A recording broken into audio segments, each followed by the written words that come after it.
Kanalımdan ve mutfağımdan herkese merhabalar.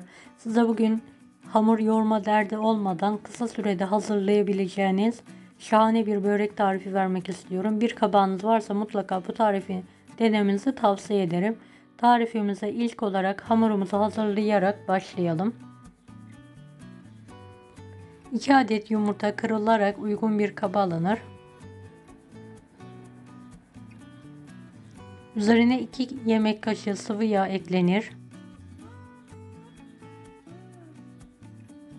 1 yemek kaşığı sirke,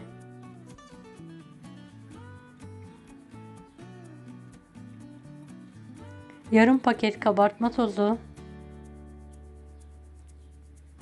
1 su bardağı dolusu un, 1,5 tatlı kaşığı tuz,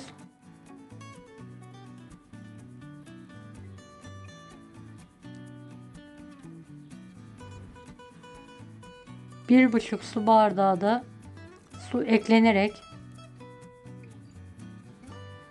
bir çırpıcı yardımıyla pürüzsüz olana kadar karıştıralım.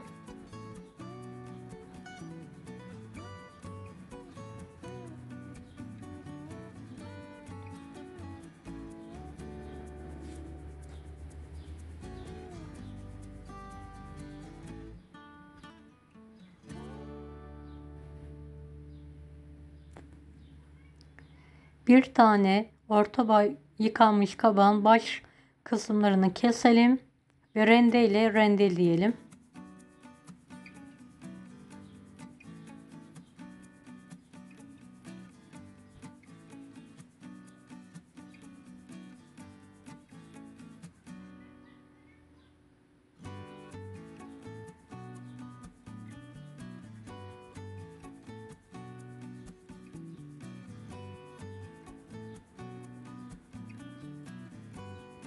Evet, kabağımızı rendeledikten sonra bir tutam dereotunu da ince olacak şekilde doğrayalım.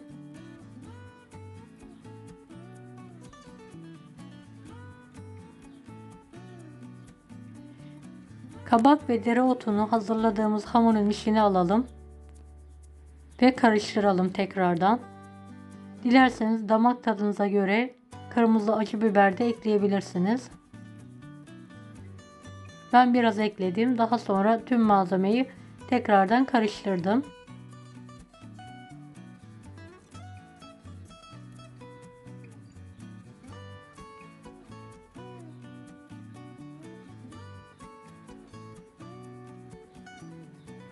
Evet, gördüğünüz gibi hamurun kıvamı bu şekilde. Tavamı önceden ocağın üzerine aldım ve ısıttım. Çok az sıvı yağ damlatarak bir peçete yardımıyla yağı tavaya yayıyorum. Fazlalığını da alıyorum bu sayede. Hamurumu dökmeden önce tekrardan karıştırarak 2-2,5 kepçe olacak şekilde tavama dökerek yayıyorum. Ve yüksek ateşte arkalı önlü güzelce kuruyana kadar pişiriyorum hamurumu, yufkamı.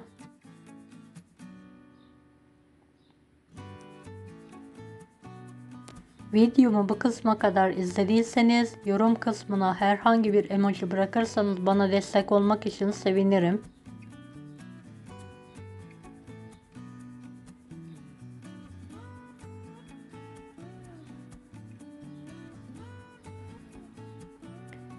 Evet, pişen yufkamı tabağa alıyorum ve tekrardan aynı tavaya harcımdan dökerek yayıyorum.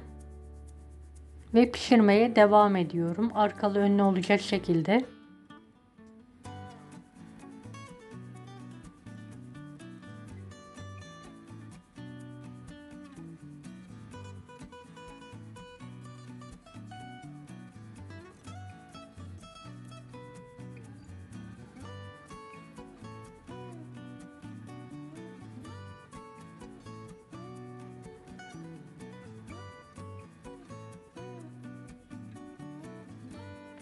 Evet, pişirdikten sonra tekrardan servis tabağına alıyorum. Yufkalarımı soğutmaya bırakıyorum.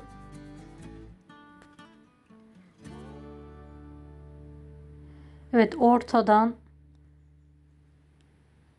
kesiyorum bir rulet yardımıyla. kaşar peyniri ve lor peynirini karıştırarak üçgen bir şekilde sarıyorum. Sonra sardıktan sonra tekrardan kalan kısmı kesiyorum. Diğer böreği de aynı şekilde sararak şekil veriyorum.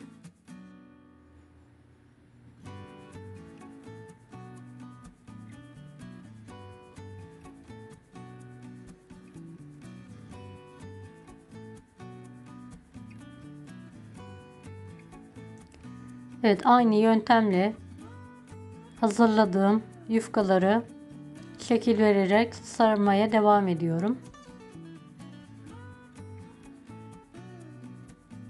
Peynir yerine daha farklı işle kullanabilirsiniz.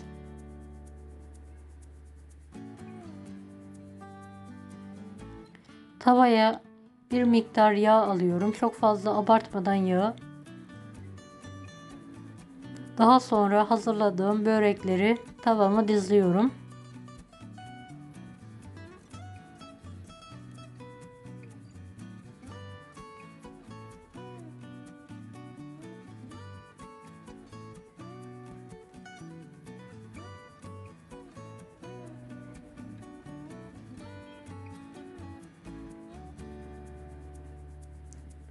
Ve börekleri arkalı önlü nar gibi kızarana kadar kızartmaya bırakıyorum. Kontrollü bir şekilde.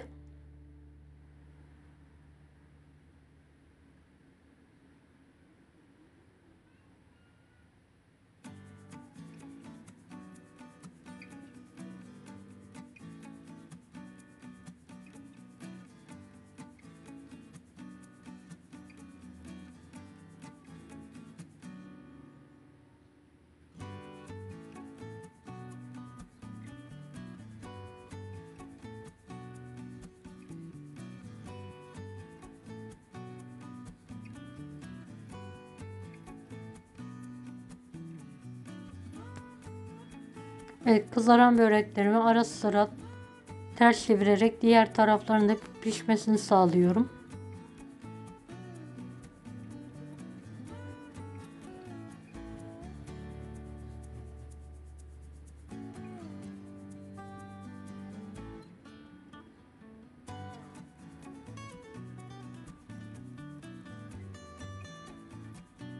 Evet, en son böreklerimin servis tabağına ters çevirerek alıyorum.